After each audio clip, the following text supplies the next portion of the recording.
now. Left. Tingnan mo lang kung ano yan. Left. Left. Right. Right. Left, right. Left, right. Left, right. Correct. Yes! Oo, diba? That's more, I like it. Alam niyo po, dati rin po ako lalaki. Oo, nagpagawa nga po ako ng betlog eh. Nandito po ako. Marami po akong pinagawa ang nakatawan ko. Actually, maglalaro po tayo ngayong gabi. Hulaan niyo po ano-ano pong pinagawa ko sa katawan ko. There are 248 possible answers.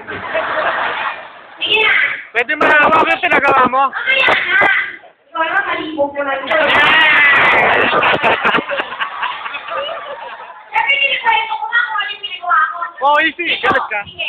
Alam ko gusto kong mahawakan. Kasi siyempre, naghahanap ako ng boyfriend. Oh, Pero tapos? may criteria para maging boyfriend ko. Kailangan hindi niya ko, ma'am. Oo. Kasi, yung pwede ko, mama lang. Kailangan ko, ma'am, para kami ng aling kami magaling. Super.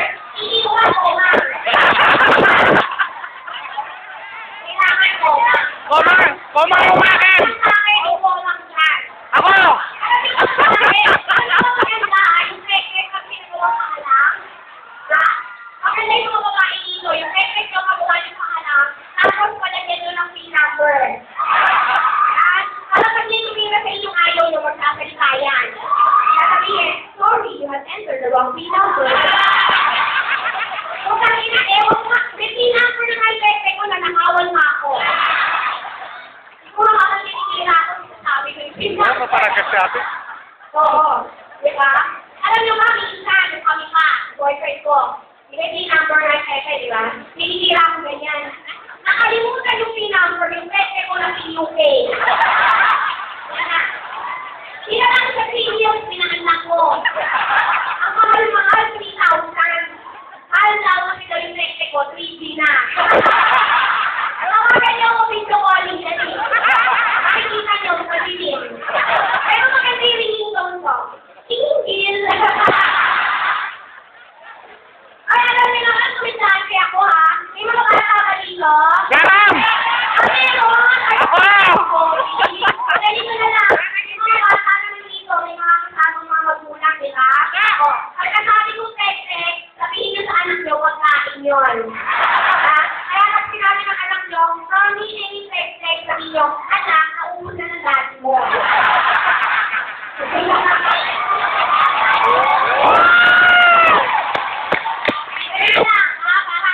Para hindi masyado mag-ano. Pag sinabi naman sige, sabihin yung color yun. Oo. Kaya nasabihin ng anak niyo, Mami, nakita ko si Daddy, kinukulayan si Inday. Ay, huwag mo kayo okay, yung mga matatanda, kahit pinag-uusapan yung pepe ko, mabango naman to eh, ha? Pamoy? Diba? Sino mas marami, babae o lalaki? Magsigawan niya ang mga lalaki? Ang mga babae! Mas maraming babae. Alam ko na yan, pagpasok ko kasi malansa. Diba? Alam ka naman mababaho ng pepe, diba? Kaya namin mga kahugas sa yung mga langkasi, beta-line, PH care. Kanabeta tayo sa mo. 30 minutes na, pagkaligo natin, mabaho na. Ako, huwag nyo na ikahugas yung mga PH care langkasi. I-try nyo yung paghugas ko. Maganda yung paghugas ko, Joy. Maganda yung Joy, isang kalakay, ang tinig na katula.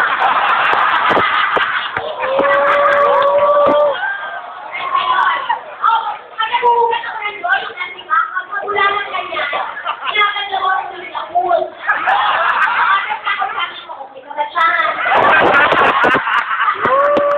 Pagkakanan! Yung mga may asawa dito, yung mga, siyempre yung mga asawa nyo, nalainom, di ba?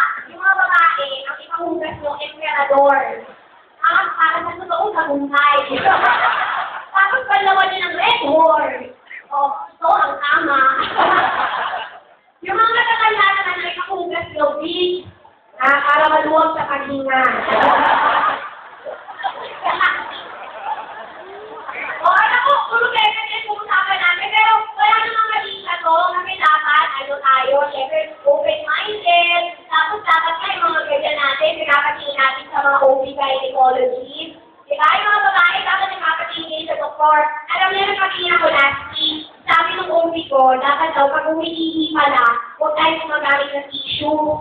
Masama yun kasi yung tissue, may mga fiber yun, pumupunta sa pepe, masama. Dapat daw gagawin natin, pag iihi tayo ganito, ihi. Pagkatapos umihi, ipagpas nyo. Siyempre, tutulog yan.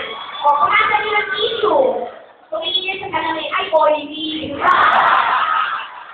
Pag meron na kayo, gawin nyo ng blackboard. Anyway, nakakausapin ko muna yung mga tao dito. Ano pangalan mo? Ha?